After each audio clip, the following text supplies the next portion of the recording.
Good afternoon, Bante. Good afternoon, Master. Okay, how are you? I'm Feeling fine. good. Good. Have you had lunch? Yes. Oh, very good. I thought it would be inconvenient for you if we start the lesson at 12 because some people want to have lunch. So from tomorrow, we will change the timetable until 12:30 so that you can have the more time for your lunch and then you can enjoy the lesson. Would you agree? 12:30? Yes, Master. Okay, Good that idea. Yeah. gives you more time to relax. Okay. Minnie, are you happy? Yes, I'm happy. Yeah, very good. Yes. Okay, we continue with our lesson.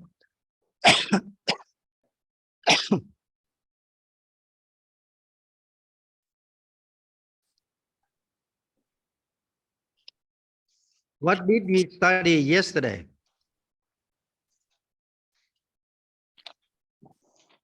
Can anybody tell me? Dear Bante, yesterday we studied about the safeguard our eyes. Yes. Today we will study about the true safeguard. The problem with the eyes is the eye consciousness.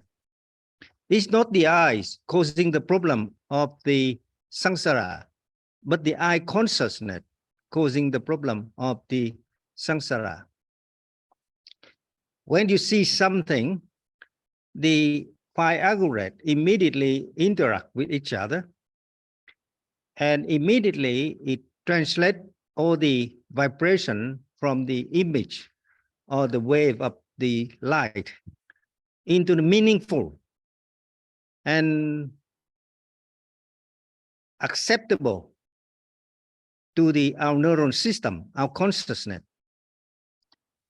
Therefore, the eye consciousness, it is the eye consciousness causing the problem of the samsara. It's not the eyes. The eye is innocent. The eye just capture the vibration from the light wave. But the key point here is our internal structure of five aggregate. And the center of the problem is the consciousness. Eye consciousness. Eye consciousness. Okay.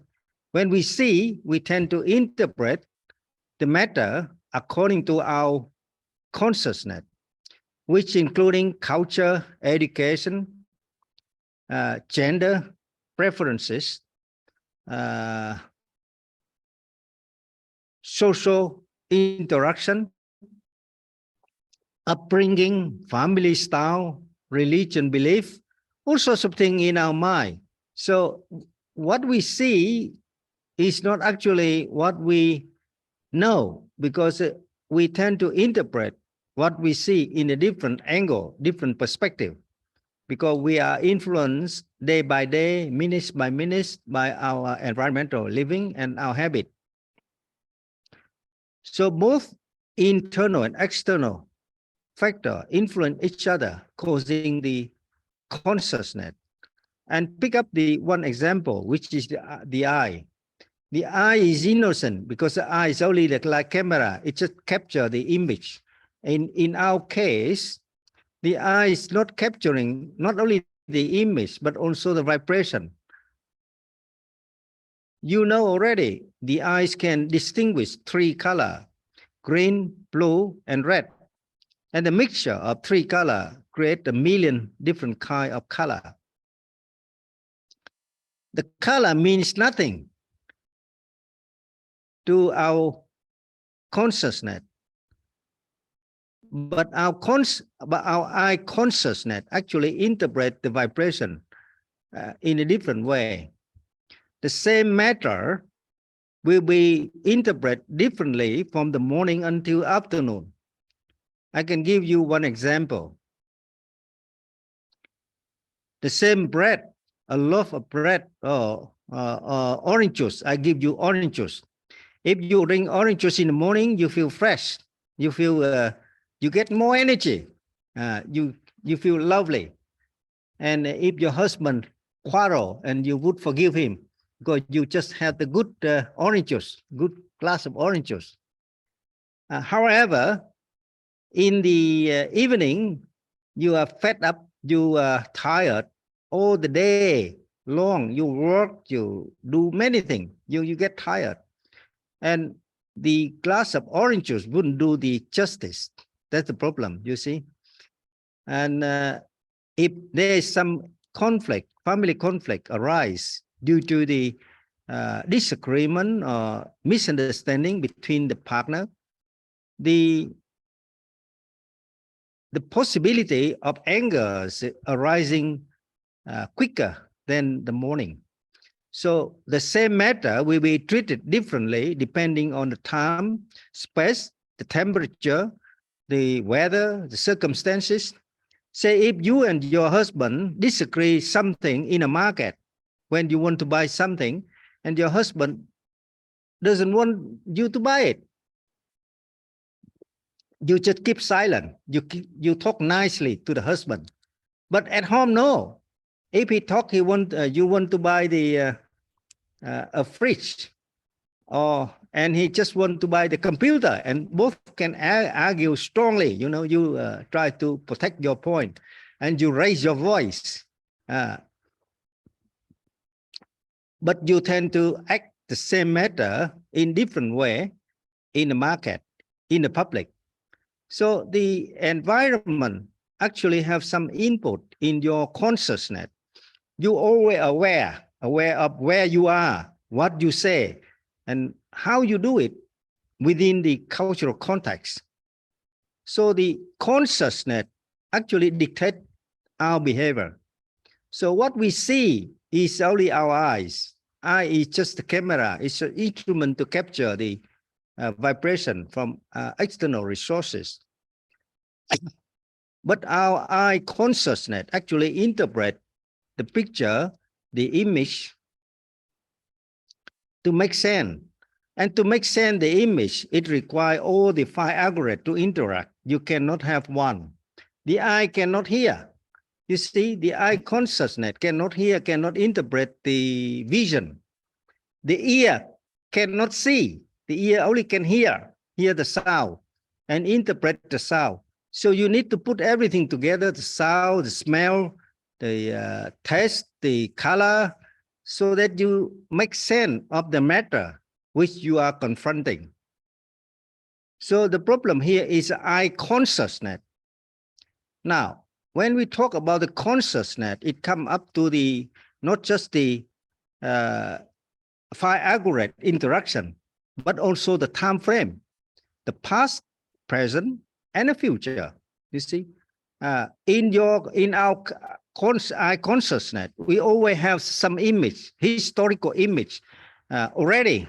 So when we do meditation, some historical image in the past just come up over time, and it disturb our meditation very much unless you can clear your mind, can clear the image. So the Buddha say, when it arises, just let it go, let it go. Equanimity, let it go. Don't keep it. Don't attach to it. Don't keep clinging to it. Okay, just let it go. Because the image always arise, the sounds always arise. So because every day we use our eyes, our ears, our nose, our tongues, our body. So it comes into contact with the smell, sound, sight, taste, and the contact, the body contact with the environment, hot or cold, or liking or disliking, always arise. So what Buddha say is we have to safeguard not just the eye, but the eye consciousness. Eye consciousness is a central problem. We have to eliminate it. So in every minute, either you do meditation or you are not doing meditation, it will come up. Sometimes you have a cup of coffee and a glass of tea, And then suddenly some image coming up, you know, in the past, your relative or your friend or your boyfriend, when you are not married, you know, before you get married, probably you got boyfriend. I know you all said to me already. A lot of you say to me, Master, I make confession before I married. I got a boyfriend. I said, that's no problem. Did you marry the boyfriend? No. So forget him. Let it go. Okay. If you don't marry the one you love, so what the problem? If keeping it in mind, it's a consciousness. You see, the vision is still stored in your consciousness. And if you are not clearing it now, it come back in the next slide. Next slide, you meet that person again because you love him. You could not marry him. The next slide, you will marry him. You like to come back to marry him again? See, see, if you like it, your choice. Okay, but you have to clear your mind, which is a consciousness. Okay, so in every day, you are not just safeguard. You're not just safeguard the eyes. See what you need to see, not to see what you don't need to see. Okay, be careful. Only see what you need to see. And stop seeing what you don't need to see, because you know it will damage your consciousness in the long run. So some image in the computer, in the iPad, iPhone, which may disturb you in the long run. So just forget it. Don't get indulging into the image, okay? Because image and sound in the mostly now in the mobile phone. Okay, everybody use iPhone, iPad, and that create the sound, the image. It come into your consciousness, not the eye, but the eye consciousness. The eye consciousness is more important than the eye.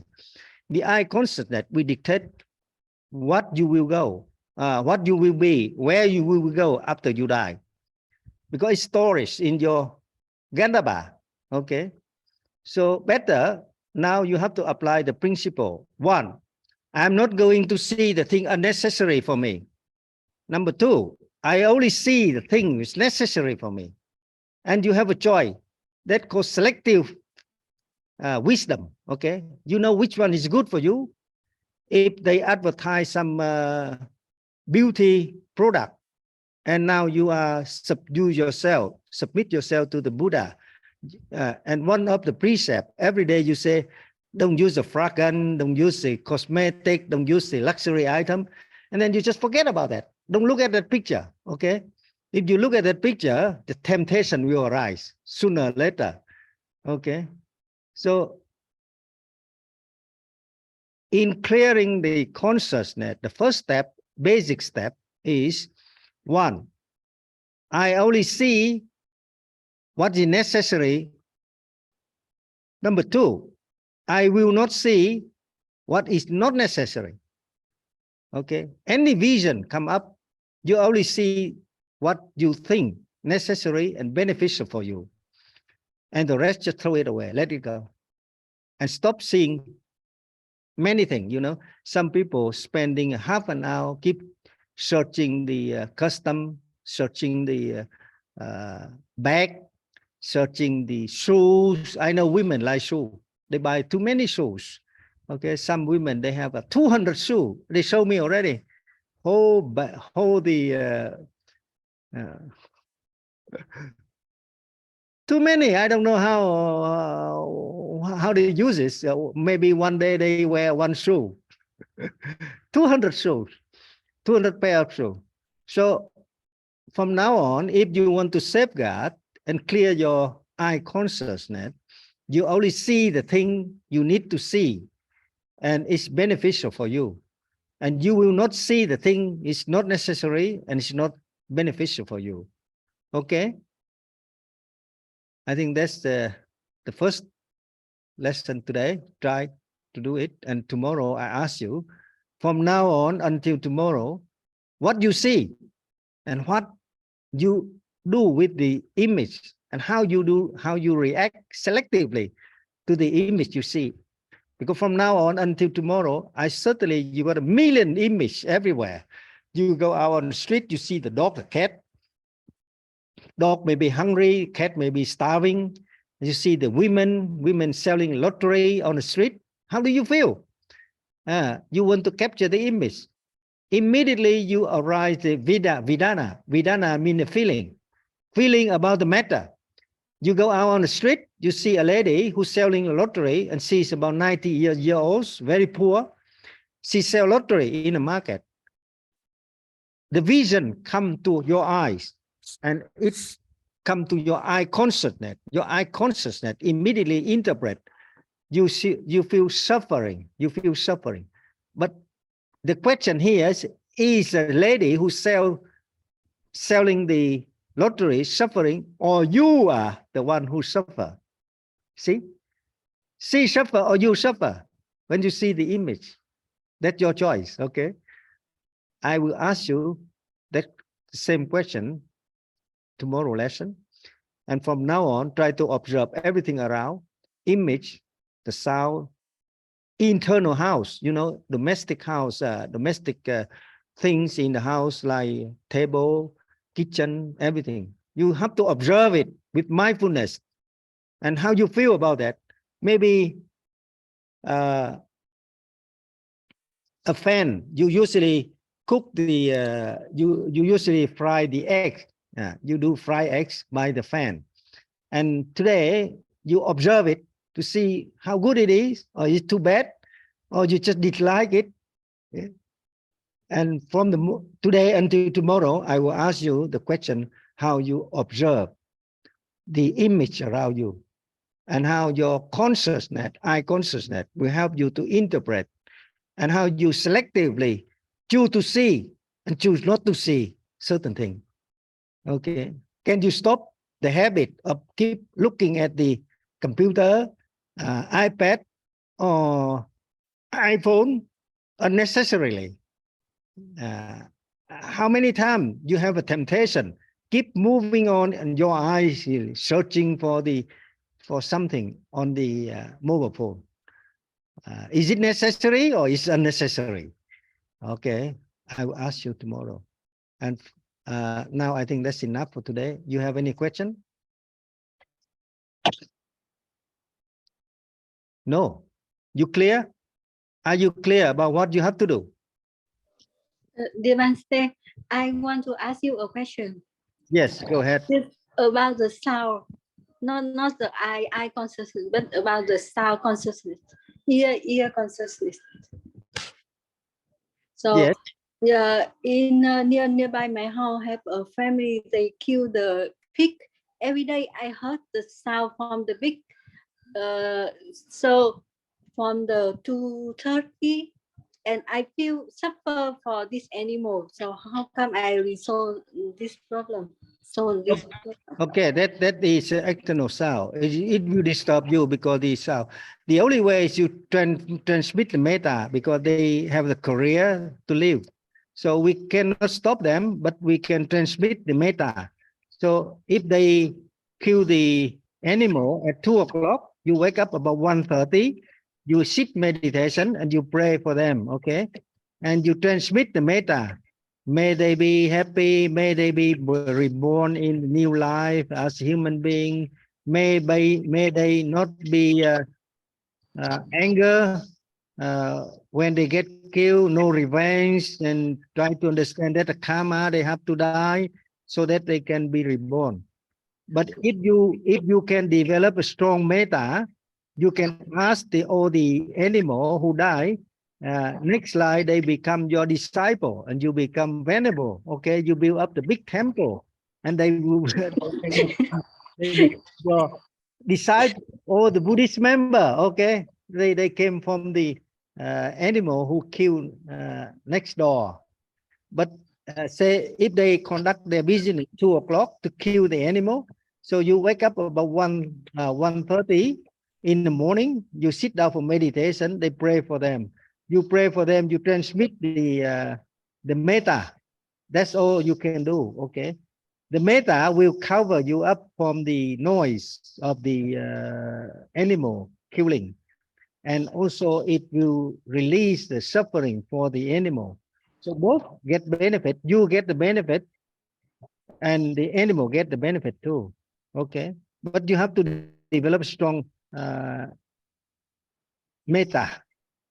Okay, in early next month, I will conduct 10-day course for the female, and I will try to focus on development of the metta for the female. Okay, Thank you so much.